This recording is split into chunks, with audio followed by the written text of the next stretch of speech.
नमस्कार, न्यूज़ क्रांति की ऑडियो समाचार सेवा में आपका बहुत बहुत स्वागत है।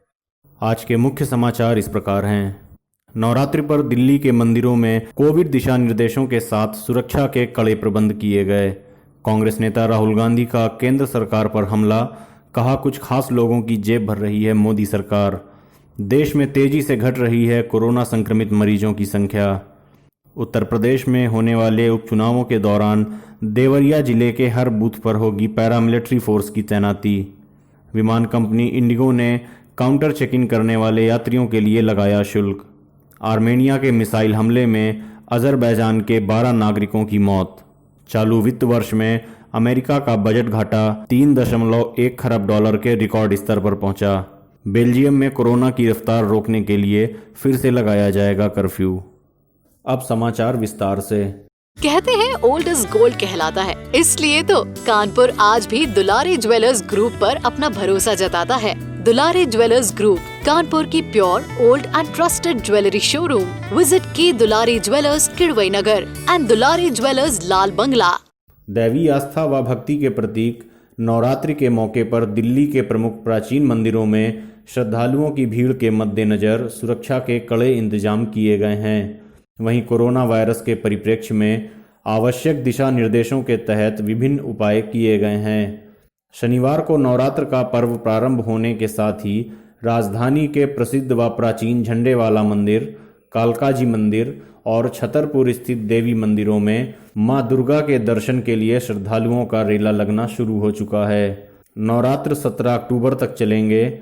इन मंदिरों में हजारों की संख्या में परिवार समेत आने वाले श्रद्धालुओं की सुविधा और सुचारू दर्शन के लिए व्यापक प्रबंध किए गए हैं। झंडेवालान मंदिर प्रबंध समिति के सचिव कुलभूषण आहूजा ने बताया कि कोरोना काल में सरकारी दिशा निर्देशों के दृष्टिगत 65 वर्ष से अधिक आयु वाले व्यक्ति और 10 वर्ष से कम आयु के बच्चों तथा गर्भवती महिलाओं को मंदिर में प्रवेश की अनुमति नहीं दी जाएगी। बिना मास्क के किसी को भी मंदिर आने पर मनाही होगी। मंदिर भवन में प्रवेश करने वाले श्रद्धालुओं की थर्मल स्कैनिंग भी की जाएगी, साथ ही उन्हें सैनिटाइज भी किया जाएगा। मंदिर में श्रद्धालुओं का फूल माला और प्रसाद लाना वर्जित होगा। श्रद्धालुओं को मंदिर में बैठने की अनुमति भी नहीं दी जाएगी तथा देवी के दर्शनोपरांत बाहर निकलने पर निकास द्वार पर प्रसाद दिया जाएगा। उन्होंने बताया कि सुरक्षा के लिए मंदिर परिसर और बाहर 120 सीसीटीवी कैमरे लगाए गए हैं तथा मंदिर में सुरक्षाकर्मी और पुलिस की भी तैनाती रहेगी। कांग्रेस के पूर्व अध्यक्ष राहुल गांधी ने नरेंद्र मोदी सरकार पर हमला जारी रखते हुए शनिवार को वैश्विक भूख सूचकांक 2020 को लेकर निशाना साधा और कहा कि भारत का गरीब भूखा है क्योंकि सरकार सिर्फ अपने कुछ खास मित्रों की जेबें भरने में लगी है। शुक्रवार को जारी वैश्विक भूख सूचकांक 2020 के 117 देशों में भारत का 94वां स्थान है, जबकि इंडोनेशिया, पाकिस्तान, नेपाल और बांग्लादेश इसकी तुलना में कहीं बेहतर पायदान पर हैं। राहुल गांधी ने इस संबंध में प्रकाशित एक ग्राफ को अपने ट्विटर पर साझा करते हुए कहा कि भारत का गरीब भूखा है क्योंकि केंद्र सरकार सिर्फ अपने और कुछ खास मित्रों की जेबें भरने में लगी है। सूचकांक के अनुसार इंडोनेशिया 70, नेपाल 73, बांग्लादेश 75 और पाकिस्तान 88वें पायदान पर है। राहुल गांधी ने कल कोरोना से अर्थव्यवस्था को लगे झटकों को लेकर भी केंद्र सरकार पर हमला बोला था। उन्होंने एक ग्राफिक्स को साझा करते हुए नरेंद्र मोदी सरकार पर तंज कसा था। साथ ही कहा था कि भाजपा सरकार की एक और ठोस उपलब्धि पाकिस्तान और अफगानिस्तान ने भारत से बेहतर ढंग से कोविड का प्रबंध किया है। वायनाड से सांसद राहुल गांधी ने 2 दिन पहले ट्वीट करके कहा था कि प्रति व्यक्ति सकल घरेलू उत्पाद जीडीपी के आधार पर भी बांग्लादेश भारत को जल्द ही पीछे छोड़ देगा। इसमें उन्होंने अंतर्राष्ट्रीय मुद्रा कोष के आंकड़ों का हवाला दिया था। हालांकि सरकार के सूत्रों ने इस पर जवाब देते हुए राहुल गांधी के दावों को गलत बताया था। देश में कोरोना वायरस से मुक्त होने वाले मरीजों की संख्या में लगातार वृद्धि हो रही है। करीब 1 माह पहले सक्रिय मामले 10 लाख के ऊपर थे। उसके बाद इनमें गिरावट का दौर जारी है। अब कुल संक्रमण के मामलों की तुलना में सक्रिय मामले 10.70% रह गए हैं। वहीं कोरोना को मात देने वालों की दर 88% के पास पहुंच गई है। केंद्रीय स्वास्थ्य एवं परिवार कल्याण मंत्रालय की ओर से शनिवार को जारी आंकड़ों के मुताबिक पिछले 24 घंटों में 70,806 कोरोना संक्रमितों के स्वास्थ्य में सुधार हुआ है, जिन्हें विभिन्न अस्पतालों से छुट्टी दे दी गई है। देश में वर्तमान मृत्यु दर 1.52% है। कोरोना महामारी में सबसे अधिक महाराष्ट्र में पिछले 24 घंटों में सक्रिय मामले 2,744 कम होकर 1,90,000 रह गए हैं, जबकि 306 मौत होने से मृतकों की संख्या 41,000। इस दौरान 13,885 लोग संक्रमण मुक्त हुए, जिससे स्वस्थ हुए लोगों की संख्या बढ़कर 13,44,000 हो गई है। दक्षिणी राज्य कर्नाटक में पिछले 24 घंटों के दौरान मरीजों की संख्या में 1,111 की कमी से सक्रिय मामलों की संख्या घटकर 1,12,000 हो गई है।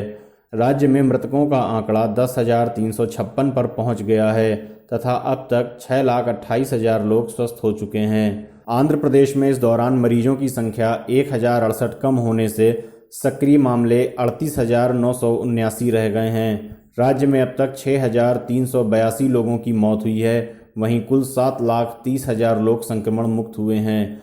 आबादी के हिसाब से देश के सबसे बड़े राज्य उत्तर प्रदेश में इस दौरान 1,032 मरीज कम हुए हैं, जिससे सक्रिय मामले 35,263 हो गए हैं तथा इस महामारी में 6,589 लोगों की मौत हुई है, जबकि 4,08,000 मरीज ठीक हो चुके हैं।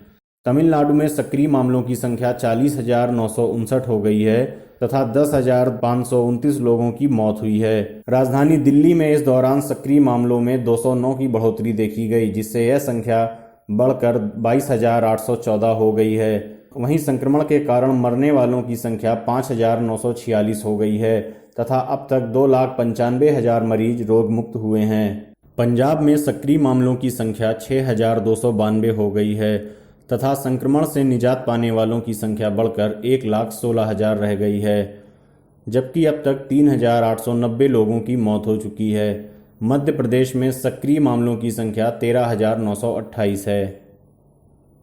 उत्तर प्रदेश के देवरिया सदर विधानसभा सीट पर उपचुनाव में मतदान के दिन सभी बूथों पर पैरामिलिट्री फोर्स तैनात रहेगी। आधिकारिक प्रवक्ता ने शनिवार को यहां बताया कि उप निर्वाचन को सकुशल शांतिपूर्ण संपन्न कराने के लिए भारत निर्वाचन आयोग द्वारा नामित सामान्य प्रेक्षक डीडी कपाड़िया ने जिलाधिकारी अमित किशोर एवं पुलिस अधीक्षक डॉक्टर श्रीपति मिश्रा सहित सभी कार्य प्रभारियों के साथ एक आवश्यक बैठक करते हुए कहा कि कोविड-19 के गाइडलाइनों का भी पालन सुनिश्चित होना है। इसके प्रबंधन तथा आवश्यक सामग्रियों की उपलब्धता के लिए कार्य करना होगा। जिला निर्वाचन अधिकारी अमित किशोर ने बैठक में क्रिटिकल वर्नुएबल बूथों का क्षेत्राधिकारी व उप जिलाधिकारी को संयुक्त भ्रमण कर आवश्यक आधारभूत सुविधाओं की उपलब्धता सुनिश्चित कराए जाने के लिए निर्देश दिया। उन्होंने बूथों के मार्गों को दुरुस्त कराए जाने तथा उसमें पैचिंग आदि की आवश्यकता हो तो उसे शीघ्रता से पूर्ण कराए जाने का निर्देश अधिशासी अभियंता लोक निर्माण विभाग को दिया। पुलिस अधीक्षक डॉक्टर श्रीपति मिश्रा ने सुरक्षा व्यवस्था की तैयारियों से अवगत कराते हुए कहा कि सभी बूथों पर पैरामिलिट्री फोर्स की तैनाती होगी। फोर्स की कोई कमी नहीं है। उन्होंने उड़न दस्ता, स्टैटिक और वीडियो निगरानी टीम को सक्रियता से कार्य किए जाने की जरूरत पर बल देते हुए कहा कि अब हर गतिविधि पर पैनी नजर रखी जाएगी। चेकिंग आदि की कार्रवाई को प्राथमिकता से सुनिश्चित किया जाएगा। देश की सबसे बड़ी विमान सेवा कंपनी इंडिगो के यात्रियों को अब हवाई अड्डे पर एयरलाइन के काउंटर से चेक इन करने के लिए भी शुल्क देना होगा। एयरलाइन के एक बयान में बताया गया है कि यात्रियों को हवाई अड्डे पर चेक इन कराने के लिए 100 रुपये का शुल्क देना होगा। यह शुल्क आज से प्रभावी हो गया है। कोविड-19 की वजह से विमान सेवा पर लगे प्रतिबंधों के कारण नकदी की कमी झेल रहे ऑपरेटर राजस्व बढ़ाने के लिए तरह तरह के उपाय निकाल रहे हैं। हालांकि इंडिगो ने कहा कि उसने वेब चेक इन को बढ़ावा देने के लिए काउंटर से चेक इन पर शुल्क लगाया है। यात्री उसकी वेबसाइट से या मोबाइल ऐप के जरिए पहले की तरह ही निःशुल्क चेक इन कर सकते हैं। आर्मेनिया और अजरबैजान के बीच जारी संघर्ष के बीच अजरबैजान ने कहा है कि आर्मेनिया ने देश के दूसरे सबसे बड़े शहर गाजा में मिसाइल हमला कर दिया है, जिसमें कम से कम 12 लोगों की मौत और 40 अन्य लोग घायल हुए हैं। अजरबैजान के राष्ट्रपति के सहायक हिकमत हाजीएव ने कहा, आर्मेनिया की तरफ से बैलिस्टिक मिसाइल दागी गई और गांजा शहर तो संघर्ष वाले क्षेत्र से बहुत दूर है। उन्होंने बताया कि आपातकालीन अधिकारी मलबे में दबे लोगों का पता लगाने के लिए तलाशी अभियान चला रहे हैं। इस दौरान अभियोजक जनरल और आपात स्थिति के मंत्री घटनास्थल पर मौजूद रहे। आर्मेनियाई रक्षा मंत्रालय के प्रवक्ता आर्टून ने हालांकि बैलिस्टिक मिसाइल हमले की घटना को सिरे से इनकार करते हुए कहा कि अजरबैजान पर अभी भी नागोर्नो काराबाग के अंदर कुछ क्षेत्रों में गोलाबारी जारी रखने का आरोप है, जिसमें पर्वतीय क्षेत्र के प्रमुख शहर स्टीनफैकर्ट भी शामिल हैं। आर्टून ने ट्वीट कर कहा, अजरबैजान ने 11 अक्टूबर को शांति समझौते के बावजूद गोलीबारी कर संघर्ष विराम का उल्लंघन किया था। वहीं अजरबैजान ने भी 11 अक्टूबर को आर्मेनिया पर गांजा शहर में गोलीबारी करने का आरोप लगाया, जिसमें कई लोगों की मौत हो गई थी। आर्मेनिया के रक्षा मंत्रालय ने हालांकि इन घटनाओं का पूरी तरह से खंडन किया था। दोनों देशों के बीच दरअसल 9 अक्टूबर को रूस के मॉस्को में नागोर्नो काराबाग क्षेत्र में संघर्ष को लेकर एक समझौता हुआ था, जिसके बाद दोनों देशों ने एक दूसरे पर संघर्ष विराम के उल्लंघन का आरोप लगाया है। गौरतलब है कि आर्मेनिया और अजरबैजान के बीच में नागोर्नो काराबाग क्षेत्र को लेकर 1988 से संघर्ष जारी है, जिसको लेकर हालांकि वर्ष 1994 में संघर्ष विराम समझौता भी हुआ था, लेकिन उसका कोई खास प्रभाव नहीं हुआ है और अभी भी हिंसा की घटनाएं होती रहती हैं। वैश्विक महामारी कोरोना वायरस से विश्व में सबसे अधिक प्रभावित अमेरिका में संघीय बजट घाटा वित्त वर्ष 2020 में रिकॉर्ड 3.1 खरब डॉलर तक पहुंच गया है। अमेरिकी वित्त विभाग, व्हाइट हाउस प्रबंधन और बजट के कार्यालय की तरफ से शनिवार को जारी आधिकारिक आंकड़ों के अनुसार बजट घाटा इस वर्ष 30 सितंबर तक 2.1 खरब डॉलर था, जो पिछले वर्ष के मुकाबले अधिक है।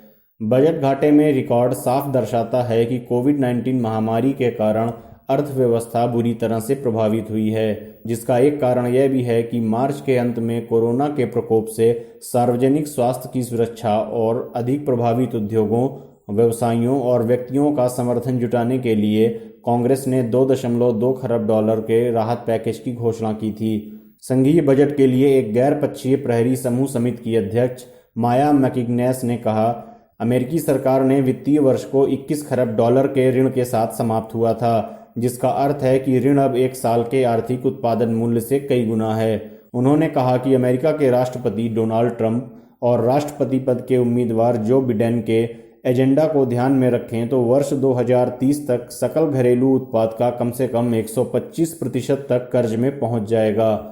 उन्होंने कहा कि यह बेहद दुर्भाग्यपूर्ण है कि ट्रंप और बिडेन चुनावी वायदों में सार्वजनिक स्वास्थ्य और चिकित्सा उद्योग का समर्थन करने के बजाय कई गुना अधिक ऋण लेने की बात कर रहे हैं।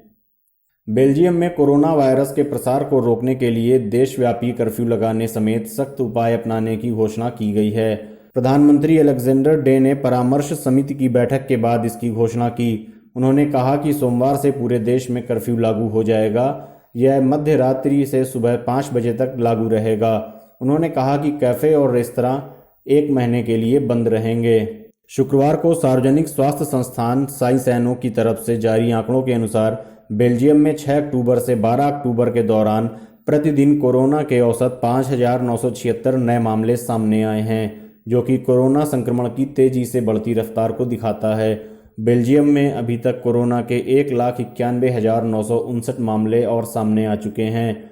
बेल्जियम में अभी तक कोरोना के 1,91,959 मामले सामने आए हैं और 10,327 लोगों की मौत हुई है।